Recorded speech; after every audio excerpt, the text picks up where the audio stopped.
Most of you know that out of high school, I joined a religious order. And so I went from East LA, basically, right on the line of East LA, out to the cornfields outside of Chicago for the House of Formation. And I didn't last long. I realized early on it wasn't my vocation. But I always had a certain reverence for the order, of course, and a fond memory of the place. You know, it was called Ryan Hall, and I was in Ryan Hall and just remembering the grounds and what it looked like. And I remember going back, I don't know how many years it was later. I was passing just through Chicago, so I took the detour because I just wanted to see the place again. You know, you do that every once in a while, return to the scene of the crime. And it was so changed. And as I stood there looking at it, it looked tired. It looked run down. It didn't look the way I remembered it. And then the door opens and girls walked out of it. And I realized that the order had sold the building. You know, they had contracted. They weren't able to maintain anymore. The high school that I went to that was taught by the brothers is now been taken over by the Archdiocese of Los Angeles. And so it's no longer part of the Congregation of Christian Brothers that I entered. And this has been indicative of, I'm sure you've heard, you've read, that religious vocations have been shrinking consistently for several decades now, pretty much since the 60s, the mid-60s, which is interesting. There are now thousands of parishes in the Catholic Church that don't have resident priests anymore. And even though there are some signs that young adults are becoming interested in vocations again, you know what the main blockage is for them to being able to go into an order? I just read this last night. It's just like, you gotta be kidding me. It's student loans, student debt. They come out of college, they are so burdened with student debt that the order can't afford to take them on and pay the debt. And so they've come up with some plans where they're paying the minimum until the 5th anniversary of their final vows, and then they pay off the loan. But it's a really interesting thing that's going on. But if you think about it, it's not hard to imagine. Especially the Catholic Church has been rocked with so much scandal. It's really hurt the image, especially among young people. And then also celibacy, need I say more? You know, it's really tough for people to make those kinds of vows, especially in this day and age. And so I was just thinking about that. You know, 30 years, almost 30 years, being kind to myself, 45 years ago when I went into the monastery, 40 years ago, whatever it's been now, I had a certain view of the religious life, and that view is changing and shrinking, and as time goes on, it's becoming more and more difficult. But then a couple days ago, Marion sent me an article, and this article was just fascinating to me. And I did some more research beyond this article, and I want to read you 3 little stories, because what it speaks to is a shift in the way that we are perceiving spirituality, the way that we're perceiving religion in this country, and how that is moving and shaking as people are trying to sort things out. You know, the world is getting scarier and scarier, and less stable from our perception. And so that's driving a lot of this as well. But this is a story about some Carmelite nuns. And so just take a listen for a second. And it's a little more than I normally read, but just hang with me. This comes from Fairfield, Pennsylvania, and it was just dated a couple days ago. In an age where religious professions are in decline, especially in the United States, one order is looking back in time to buck the trend. The Discalced Carmelites. Don't you love that word, Discalced Carmelites? Anyone know what that means, Discalced Carmelite? It means without shoes. Discalced means shoeless. And they walk around barefoot, or they just wear sandals. It's just like the Franciscans. It was all about maintaining a spirit of humility and poverty, vulnerability. But the Discalced Carmelites, all right, have turned from the modern church's reforms of the 1960s and embraced ancient traditions, particularly the traditional Latin Mass, and now their order is booming with multiple at-capacity monasteries dotted in the eastern U.S. If you're not from the Catholic Church and you don't remember what happened in the mid-60s with Vatican II, all the reforms took place. And so the ancient rite of the Latin Mass was changed into the vernacular, in our case, English. The altar, which faced away from the congregation, was turned around. Tons of changes were made, both stylistic and substantive, to try to modernize the church, all right? So Since that time, orders have been emptying out and vocations have been on the decline. Coincidence? Since 2000, the Carmelites have been faced with a sort of challenge many religious orders pine for, a boom in vocations. In that year, the nuns moved into the monastery at Ellisburg, Pennsylvania, from their original home in Nebraska, which they soon outgrew.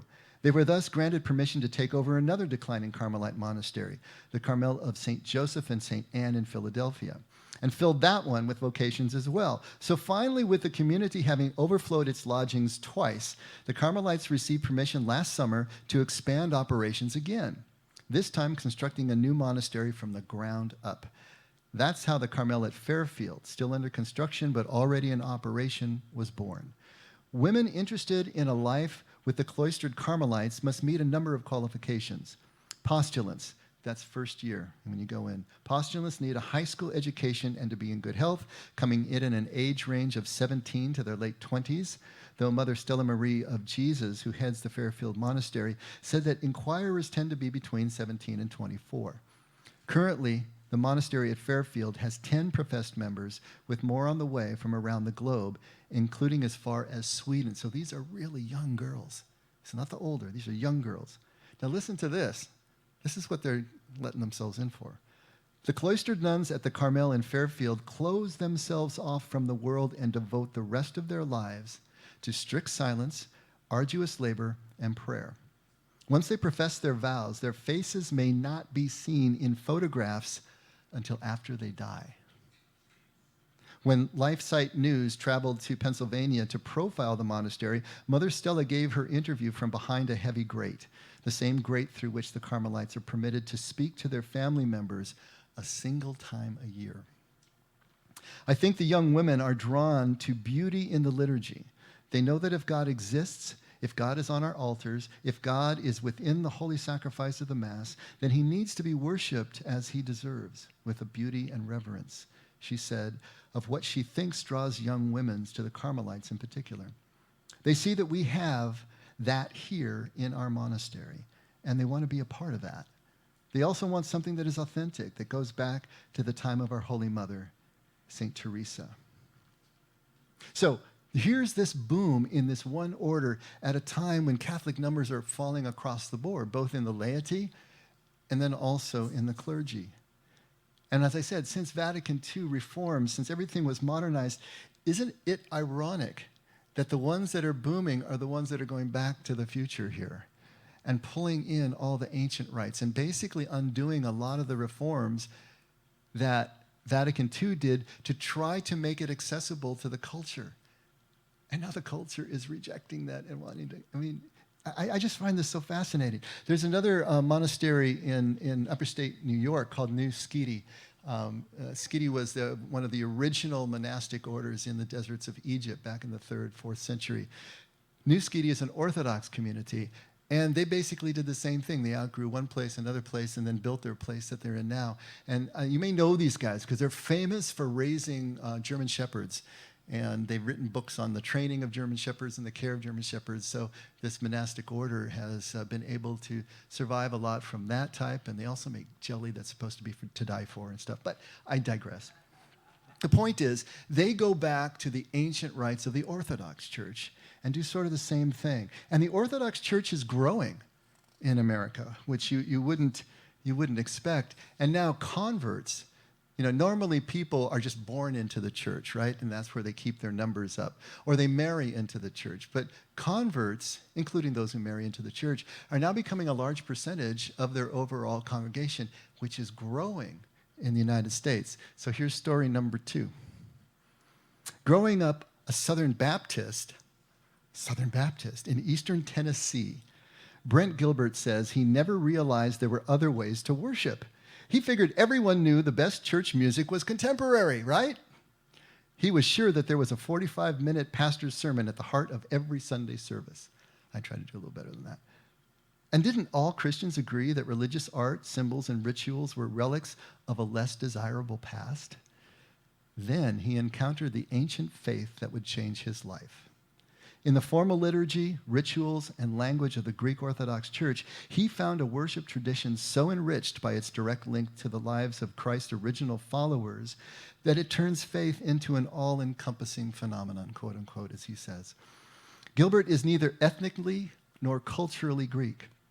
His forebears came to America from the British Isles, but after discernment and years of study, he's now the Reverend Gregory Gilbert, the presiding priest of Saints Mary Magdalene and Marcella Greek Orthodox Church in Darlington, which is in Maryland near Baltimore, and a prominent example of the gradual but insistent wave of conversion that is turning a tradition long rooted in ethnic heritage into a more varied and some say more American movement. Almost half of the nearly 1 million Orthodox Christians in the United States today are converts. The Assembly of Canonical Orthodox Bishops of the United States of America reported in 2015. The majority of these married into the church, but a growing number are joining simply out of an affinity for the faith. Converts to Orthodoxy come from many backgrounds. Former evangelicals in search of historicity, analytical Christians seeking something more hands-on, weekend churchgoers in search of a fuller, more regular engagement.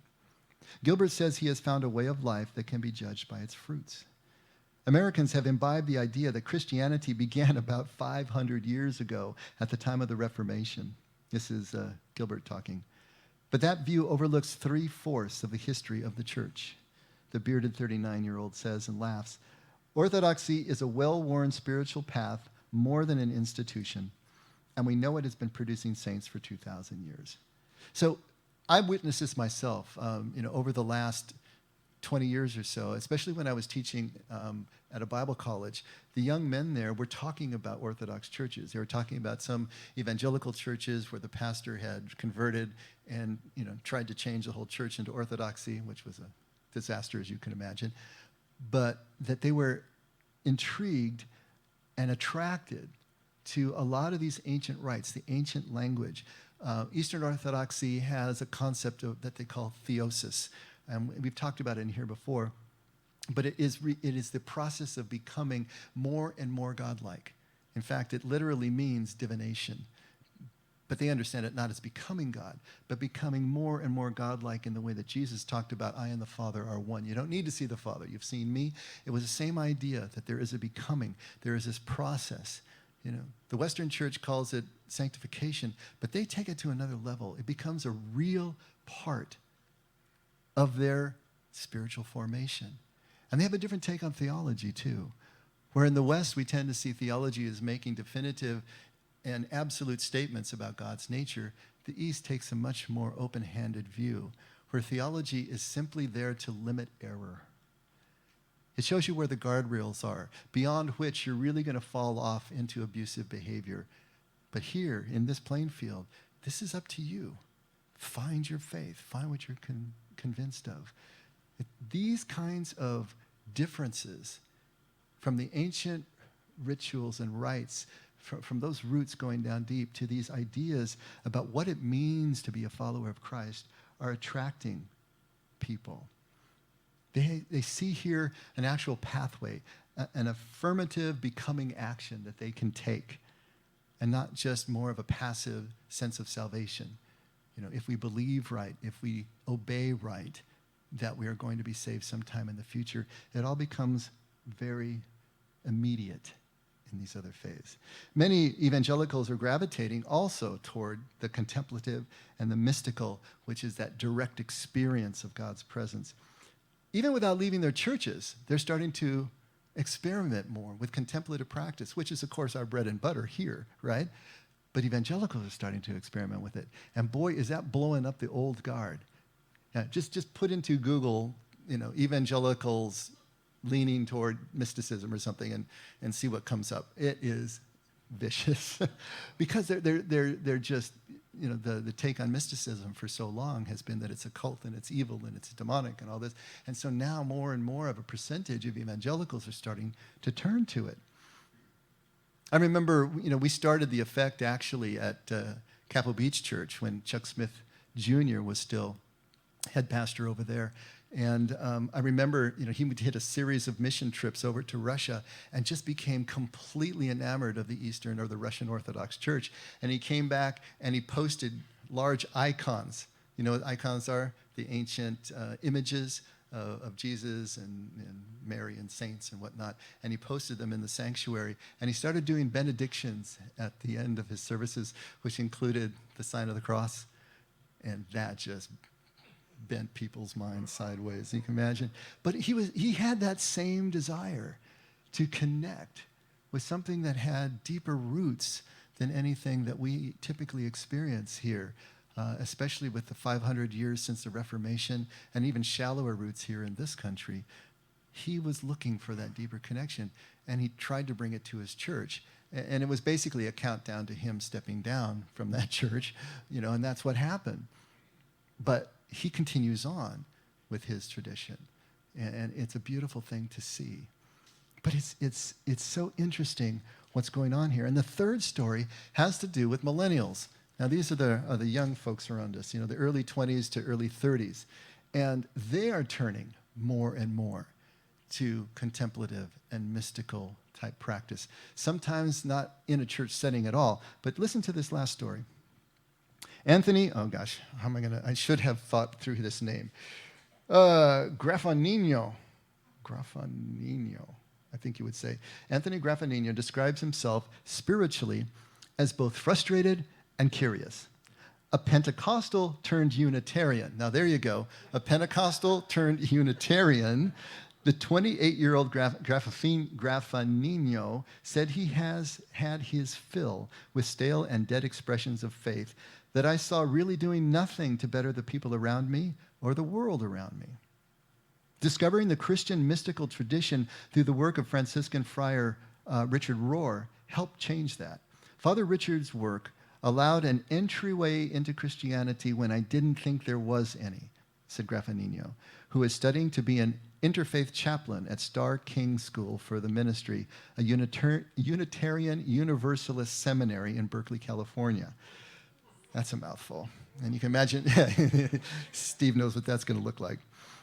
Pentecostal in his early childhood, Unitarian through his teen years, and then spiritually unaffiliated until he began flirting with the Quakers in his late 20s. Graffagnino also has explored Vedic Hinduism, spiritual Taoism, mystical Judaism, and Sufism.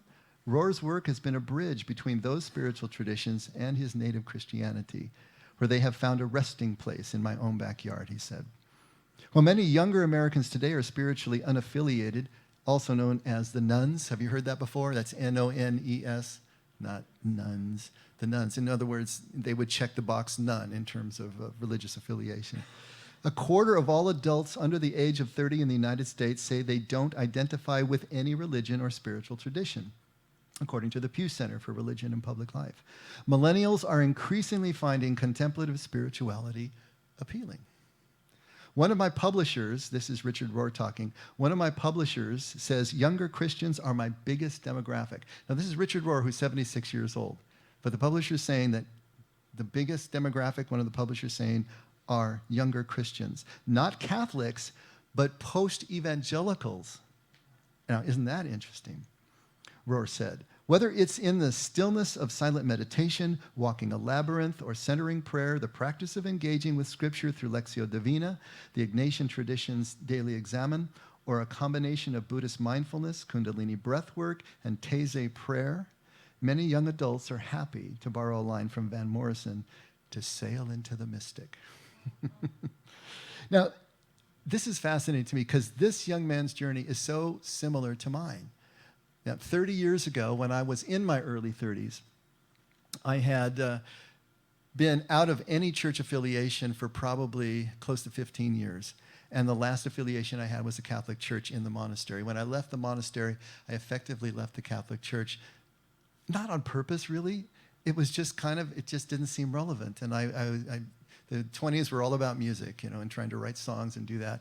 But in the early 30s, when my life bottomed out and I hit that bottom, there was this absolute need to find something, to try to connect, to find meaning and purpose that gave me a reason to get up in the morning and breathe again, and some kind of sense of identity. But I figured Christianity had been there and done that, so I looked everywhere else. I looked in religious science. I looked in theosophy. I looked in Eastern practices and Eastern philosophies. I even experimented with what you could say, I suppose, occult practices, clairvoyance and remote viewing and all that sort of thing, pyramidology, astral projection, lucid dreaming. I mean, you name it, I was looking for it. I was looking for something. But I think it's because I was so focused on trying to find something that felt true, that really down to my socks was true, that I would spend some time in these areas, but then I would realize, no, this isn't it. Next, next, next, next. And then a friend, actually it was one of the employees in at my work, invited me to church, and it happened to be the church down in Laguna Niguel where I was eventually ordained. But even walking in there and feeling like I came home again to Jesus, it was so vastly different, because Catholic church to a converted warehouse with a full band on stage and a grand piano and everybody standing, and it was so different, and yet at the same time, it felt connected again. It felt like I was bridging that time from Christianity to Christianity. And yet within a few years, here I was banging up against what felt absurd to me, what theologically didn't seem to hold water and make common sense. But instead of running, I decided to stay and try to figure this thing out. And so I was already in pastoral training by that time, and so I made the focus Christian origins, because I figured that's where truth is going to be best held. And that led me to the Hebrew roots of Christianity, which I had never heard before, and then to the ancient languages. And then I found this Jesus that I know I can follow for the rest of my life. But that journey had to go in all those directions for me. I had to play the process of elimination. And this young man apparently needed to do the same thing. It's gone in all these directions. And so many of our young people need to. But what is going on here, I think, is a deep yearning for something that has roots, something that really connects with us at some deep level. I felt the same pull that so many of these young people are feeling today for these deep roots, something that will anchor us in an increasingly shallow world, a world that seems so slippery and so difficult to navigate. And although I did have some romantic ideas of joining the Franciscans at that time, I was thinking, maybe I could do this, actually. This is before you, Marion. And other just kind of frivolous ideas of going to Gethsemane, where Thomas Merton was, and the Cistercian order there. I really realized that this wasn't an external journey. This was an interior journey, and I could do it right in place. I didn't have to go anywhere. I didn't have to change churches. I had to change myself, and I had to take this journey to see if I could find those roots and find something that made sense. Now, this isn't to say that ancient rites can't help. They can. But ultimately, it's about going within. And this is what we've been trying to do here, is to go within. Yes, we are contemporary in feel. Yes, this would not be confused for a church by most people, I guess. But there is a sense here that we're trying to do exactly this, because we know that there's something that is missing when we don't. You ever heard of a phantom limb? You know what that is? When an amputee loses a limb, they still feel like it's there. Typically, it's painful, but they feel that it's there. There is a part of us, I love it. There is a part of us that has been amputated when we are disconnected from our roots. We were disconnected from our tradition, our people, and we feel it. We know there's something that's supposed to be there, and it's not. Maybe it's the opposite of a phantom limb. I don't know. But this is the image that came to mind. I felt like there was something there that was supposed to be there, and I couldn't see it. I couldn't get to it. And this is what we're trying to do. We're trying to restore the connection to our roots, restore connection to that phantom limb. And I think this is what Jesus is telling us many times. But I want you to take a look at just the third beatitude for a second. It occurs right at Matthew 5:5. And it's so simple. Blessed are the meek, for they shall inherit the earth. Okay, how in the world does that relate to anything that I'm talking about?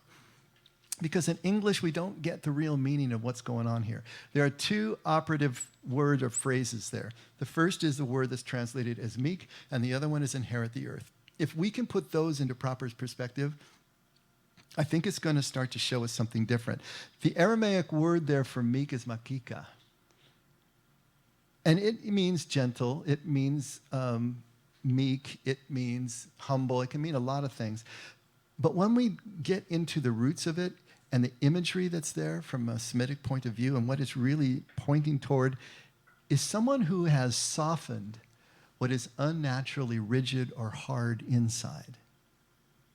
There's images of liquefying, melting, bowing down. Of course, it's about being submitted, being surrendered, back to those S words again that we talked about previously.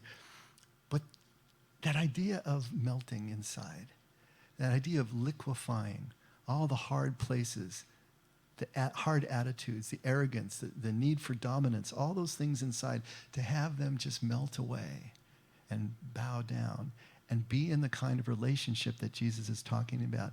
This is the idea, the basic idea behind this word meek here, or gentle. And the second one is inherit the earth. And that in Aramaic is yiret ara. And it's an idiom, an idiomatic expression. And so inherit the earth doesn't mean what we think it means. As an idiom, it means not acquiring a piece of property the way we usually think of inheriting the earth. What it means is the ability, the permission, the awareness to receive strength, to receive power, to receive sustenance from the earth, from all of nature, and of course, from God acting through nature. To the ancient mind, land was everything. Land was survival. If you had land, you could plant it. You could grow crops. You could raise livestock. You could survive if you had land. To have a place to stand, to have a place that was yours, and to have a people that is yours on that land, going back generations to time immemorial, let's say, gives a rootedness and a tradition. In those ancient cultures, everybody knew where they stood. Everybody knew their place. And that place gave them a sense of identity, meaning, and purpose. It wasn't the deeper identity that Jesus was going for. That's why he's trying to break them through that. But it has its place as well. And we don't even have that. You know? How many people can afford to be homeowners anymore? We don't even have our little patch, this postage stamp as it would be, and all covered over with concrete, so you can't grow anything. But the point remains, what do we have to stand on? What is it that is our heritage, our parents' heritage, and their parents' heritage? This is the mindset that's going on here. And so look at the paraphrase. That's a possible Aramaic translation. That may sound strange to you, possible Aramaic translations. Well, the way Aramaic works with with words doing so many double duties, there can be dozens, if not hundreds, of possible translations. But here's just one. Ripe. Blessed means ripe. It means mature. It means fortunate. Congratulations to you. Happy are you. All those different ideas. Ripe are those. Fortunate are those who are not arrogant or domineering, who soften what is rigid inside and out. They are open to receive strength and power from the earth, from nature, a place to stand and live richly. That's it. When we move into this other attitude, when we soften what is rigid inside, when we melt and bow down, what becomes evident to us is that we have a place to stand. As long as we're scratching out for our dominant position and trying to take out of the hides of others what we think we need, we will never understand that we already have a place. It's right here, and it's right now, and it's in the embrace of our Father in heaven. But to know that, and to know that it is yours, it is your inheritance, it is your place, that makes all the difference. Want to talk about meaning and purpose and identity? You know, the closest I can come to this is Steve and Olga. They've been sitting on their patch of ground for 230 years, is it now? 225, okay, I stand corrected. 225 years, Steve and Olga's family has been living right where they are in the Los Rios district that bears their name. I can't even imagine what that's like. You know your parentage, you know your lineage for all that time and before. You've been on that land that your great-great-great-great-great-grandfather scratched out the first adobe. I'm adopted, grew up in Los Angeles. I don't know who I am or where I come from, But ultimately, it doesn't matter if we can do the same thing internally. Steve and Olga have the advantage of being able to do it externally and know what that means, to be part of the Indian tribes that they are, that go back into the mists of time and have all of that tradition. Most of us don't have that externally, but we can have it internally. We absolutely can. When I found the Jesus who changed my life, I felt connected to 4,000 years of known heritage. And maybe more. You know what that feels like? To this poor adopted kid. Wasn't really poor, but adopted. I have roots now. To find those roots is everything to us. This is what Jesus is talking about in this simple beatitude. How do we find these roots? How do we find ourselves? These people defined by their ancestors understood this. By Jesus' time, the Hebrews were probably at least 2,000 years old. That's 20 generations. We're 2,000 years from Jesus now. That's another 20 generations. We as Christians have 40 generations, 4,000 years of heritage that can absolutely be ours. But as that Orthodox convert said, most of us, Western Christians, are looking at a heritage only 500 years long. As if that's all there is. Because since the Reformation, things so radically changed as they went west, we don't even recognize or give relevance or give any credence to the previous 1,500 years of Christian church history. And yet that's where the richness is. That's where the roots are. And that's where these young people are trying to bridge the gap and come back to. They understand we've lost something in the last 500 years that needs to be bridged, and we need to infuse it. Not that everything was wrong in the last 500 years, but it needs to be balanced. The hyper-intellectualism of the Protestant Reformation needs to be balanced again by the heart of the mystical and contemplative tradition. Bring these back together again, and that's what these kids are trying to do. They understand. They get it. Trying to put their phantom limb back on, right? And when we look at Jesus in the wilderness, and I know I keep coming back to this, but it is so seminal, it is so critically important to understand what Jesus was doing. And I have it here at Matthew 4, but I don't think we need to actually read it. I think what we need to do is just understand what was happening. Jesus leaves his home, leaves his family, leaves his livelihood, leaves everything, and goes out into this wilderness, into this foreign place. And as I've said a million times, it wasn't 40 days, it was going to be a longer period. That's a symbolic number, time of trial and testing into rebirth. How does he navigate the land? How does he navigate the three temptations that come to him from the adversary, the accuser? How does he do that? He does it by being absolutely hyper-present to where he is and who he is. He had been schooled up to that time in the traditions of his people. He could read the scrolls. He knew the scrolls. He had them written on his heart. And at every turn, he turns to the wisdom of his people. He turns to the connectedness of those 20 generations and counting. And he connects on a way that is so deep that he can move through the land, feel one with it.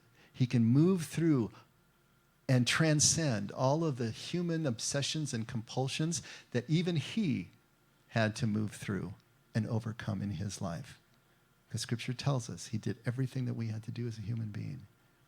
And then get to the point where he realized he was one with his Father in heaven. And he knew this. And then he could come back to be rooted in the land, to be rooted in our people, makes all the difference in the world. Jesus brings 3 quotations out of Deuteronomy, the earliest books of the Bible, the Torah, the law, the guidance, the instruction, and is able to apply them at every turn. We see this pattern. We see what he's doing. And so the question is, how do we do the same thing? How can we do this now in our time, in our modern age?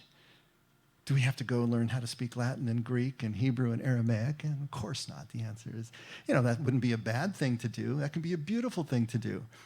I took the time to memorize the Lord's Prayer in Aramaic because just saying it, just hearing those tones coming out of my own head, there's something there. It connects me in a way. And yet, it's not the crux of it. It's not what we absolutely have to do. But what we do need to do is to connect to the traditional practice of presence and kingdom that Jesus was talking about. But it's interiorly, where we're planted. We don't need to move around. We may want to, and that's fine. But the exterior is only aiding the interior journey. If it is doing that and moving us on and calling us forward, great. But it is not the journey itself. It is not the transformation itself. We can do this anywhere, in any church or no church, which is exactly what we're trying to do here at The Effect. Consciously enter the flow of millennia of followers of Yahweh, of Jesus. Feel ourselves as part of our people, kinship with everyone who came before us. Feel them supporting us, girding us about. And for the first time, maybe realize that within this group, we have a place to stand. We are accepted. We are recognized as part of the group. We are understood because we have a place to stand with them. And the irony is that we have to unlearn old 500-year-old concepts and learn new 4,000-year-old traditional practices. Isn't that the weirdest thing? But that's the way it works, The old is the new, and the new is the old, and there's nothing new under the sun, and all of that stuff as everything comes around and becomes one thing again. We need to practice traveling and living this path. Make it a concrete way of living life. We need to slow down, open up, and experience reconnection to our earth and to the turning of the earth. This is the contemplative way. It's everything that we've been talking about, that I'm always talking about, that we talk about in here for as long as you've been here. Jesus is always using images to try to teach, and one of the images that he uses is the image of the gardener. If you notice, Jesus never talks about the warrior. That's not so much his thing. Yeah, there's a time to fight, there's a time to do everything. Ecclesiastes tells us that. But the image that Jesus consistently uses is the image of the gardener, the image of the farmer. And if you think about the difference between a gardener and a warrior is always moving through. It's imperialistic. It's a penetrating act. It's violent and it's single-minded. And they're always looking around for threats. And it's a anxious and disruptive way of living life, even though sometimes we have to go there. Now you think about the gardener. Think about the farmer. The one who just shows up patiently every day, every morning. Nobody's watching. Nobody cares. There's no banners. There's no trumpets. He just comes and he scratches in the dirt and he plants and he waters and he nurtures. And as Jesus so beautifully said, he does all that and then he goes home and goes to sleep because he has no idea what's going on under the ground there. It's either going to happen or it's not. And he doesn't need to know. All he needs to do is do his part and show up diligently every day and tend the weeds and watch for coming weather. And as he stands with his toes in the dirt, discalced one that he is, barefoot, in the dirt, he can feel the turning of the planet. He feels part of the rhythms of nature. He's got a place to stand that makes sense. He pulls his food out of the soil itself and is connected. He is part of the earth. He is part of that circle of life. And yet he still transcends it at the same time. This is the image that Jesus gives us. It's all about finding our roots. It's all about connecting back to the earth that is our sustenance, right? God through earth, but also connected to the people who inhabit it and have inhabited our earth. I have one image that sticks with me, and it was about, God, it's getting to be, 8, 9 years ago, maybe 10. when I was teaching that Bible college, and I had a group of young men that we became very close, and we all got in the idea that we needed to go out to Death Valley. And fortunately, it was February. And I still had my Volkswagen van again, so I think there was about 6 or 7 of us that piled into this van, and Marion actually let us go. And we took off, and we drove to Death Valley, and we left late enough in the day. We were timing it because I had looked at the map and figured this all out. Got into Stovepipe Wells, this little town in Death Valley, at about 11 o'clock at night. And in February, it was like 76 degrees. It was absolutely perfect and clear as a bell. And I knew that there was a dune field just a few miles out of town. One guy babied out, and he went to bed. The rest of us got back in the van, and we headed out of town and found the dune field, parked the van, shut out the lights. We had some flashlights, and we just started walking into the dune field, watching where we were going. Scorpions, snakes, or what else might be out there. There was nothing, just sand. And we walked and walked and walked until we could see nothing but dunes and these ragged mountains off on one side. And then we turned off all the lights, sat down on a dune, and I still remember that sand. It was really cold, and it was fine, like talcum powder. It didn't feel like beach sand that I was used to, really fine. And just waited for our eyes to adjust until we could see the sky. That's what I was looking for. I hadn't been in a dark sky in such a long time. To sit there on that dune and look up at that sky and see the band of the Milky Way across and just watch that whole thing turning like a living sheet, just changing, moving. If you sat there long enough, you could actually see stars going down and setting on this side and rising on this side. And I felt like I was part of the earth. I'm turning with the earth. I'm part of the rhythms of the earth. And it was just something that was so deeply rooting again to connect me to earth, to sky, to God. It was this spiritual experience that was so, so important. And I can return to it anytime I want and reconnect and remember the stars are out there right now. I just can't see them because the big star has blown it out for a second, but they're still right there. And there's stars beneath our feet too, but we'll talk about that another time. When you think about all the healings that Jesus did in the New Testament, I'm not going to say that they didn't happen literally, but the most important thing, when you hear about the blind being restored, the deaf being restored to hearing, the lame being able to walk, the lepers being brought back into community, when you hear about those that were possessed that are cleansed, and those who are dead that arise, if you think about every single one of those captives being set free, it is the restoration of that phantom limb, that piece that is missing, that came off when we got afflicted by something. It is the restoration of that piece that Jesus is most interested in. Son, your sins are forgiven. I know you came here so that you could be healed of your paralysis, but son, your sins are forgiven. You are reconnected. You are just as you were before. Do you see?